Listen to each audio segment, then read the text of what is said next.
This was the current state of my parents' patio area. It was a complete and total disaster. A few months ago, they moved out of my childhood home and into a new house that better suited them since they no longer had 10 kids at home. The move was very chaotic and busy, so the backyard patio area definitely got put on the back burner. So today, while my parents were gone, I decided to surprise them with a whole new patio area with the help from a couple people. I really wanted them to have a space that was super functional where they could come out and drink coffee in the mornings or just hang out with their children and grandbabies. Y'all, searching for patio furniture was literally so difficult. I literally went to like 5 different stores searching for something that was reasonably priced, and finally, right before I was about to give up, I decided to run into Home Goods, and I found this adorable little set for a decent price compared to everything else. I don't know how or when patio furniture became so expensive, but I'm just happy I was able to find this set. I got the rug from Target, and I decided to not buy any throw pillows because I wanted to leave it up to my mom to decide how she wanted to decorate it out here. And to make the evenings out here perfect, I decided to hang up some string lights. I don't know why I'm saying I did, because really it was all Noah. Pro tip, keep a boy on hand when you're doing projects. And it's safe to say that my mom absolutely loved her new patio area, and now they have the perfect hangout spot outside.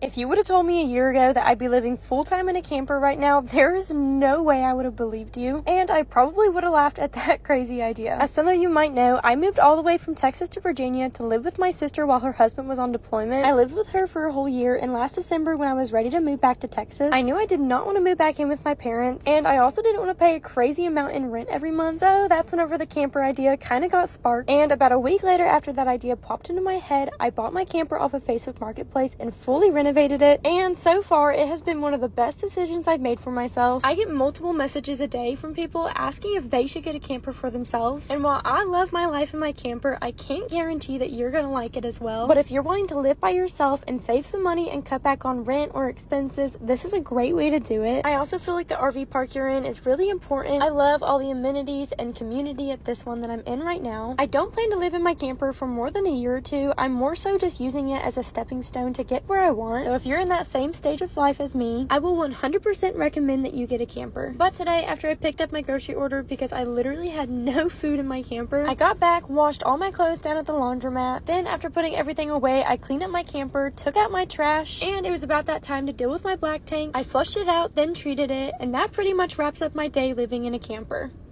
I'm 20 years old living full-time in an RV park. And yes, surprise, surprise, I'm cleaning my camper once again. You've got to be sick of me at this point. And you may be wondering why I have so many Amazon boxes. Am I an impulsive buyer? Maybe a little. But all of these boxes are actually from the order that I placed to stock my Bronco with all the necessities. And they literally decided to send everything individually packaged in a box. So I had like 30 boxes that I had to crush down and take care of. Is it just me, or does anyone else have a whole stash of water bottles at their headboard? I've been drinking out of plastic water bottles since I moved into my camper back in April. And at this point, I am honestly sick and tired of drinking out of them. I really need to get a water filter system for my camper. So if y'all have any water filter recommendations, please let me know. But once I had my golf cart loaded down with all my trash and laundry, I headed over to the dumpster. Usually I would just set my trash at the end of the driveway for the trash man to come by and pick up. I didn't get it out there in time today, so I had to take the trash down to the dumpster myself. When I first moved into my camper, I planned to do all my laundry at my parents' house. But honestly, it's just so much more convenient to do it at the laundromat, even though that means spending some money every time I do my laundry. And by the time I walked out of the laundromat, there was some nasty weather. My face says how I felt about sitting on that wet seat. And after the weather made me look like a wet rat, I walked outside to a beautiful sunset. I'm so happy I decided to move my camper over by the water. I go sit outside on my little patio area pretty much every evening now and absolutely love it. I want to start cooking outside, so I plan to get a Blackstone grill here soon. And I don't know why, but for some reason the other day my stove stopped working, so I haven't been able to cook anything in my camper. And y'all, my RV park is so cute. They've been putting little skeletons all over the place and I love it. It makes me want to decorate my camper for fall, but I probably won't because I don't want to have to deal with storing the decorations after the season is over.